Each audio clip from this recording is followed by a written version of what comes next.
एक बार एक कवि हुआ करता था। उसकी माली हालत इतनी खराब हुई कि घर में खाने के लाले पड़ गए। इसी कारण उसने महल में जाकर राजा से मदद मांगने का फैसला किया।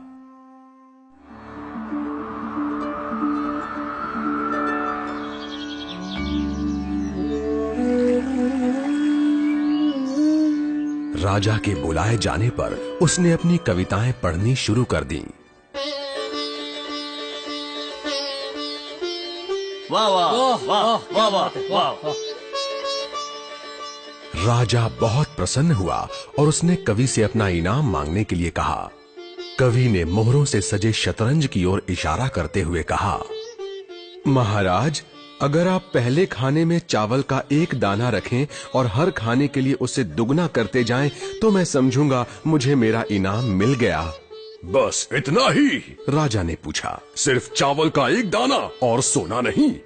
जी हाँ महाराज। तो फिर ऐसा ही हो। दरबारियों ने चावल के दाने रखने शुरू कर दिए।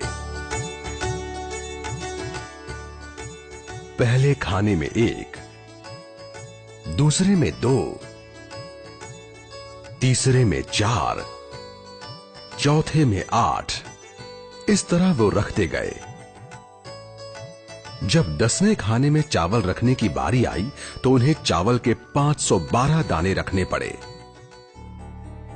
20वें खाने तक संख्या बढ़कर 5,24,288 हो गई।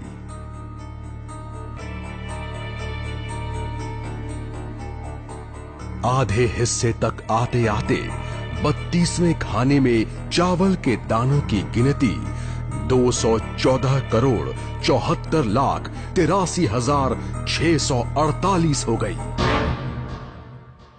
जल्द ही गिनती अरबों खरबों में बढ़ गई। आखिरकार अभागे राजा को अपना पूरा राजपाट उस चतुर कवि के हाथों सौंपना पड़ा। और इसकी शुरुआत चावल के सिर्फ एक दाने से हुई थी। कहानी की सीख, चक्रवृद्धि की ताकत को कम नहीं आंकना चाहिए।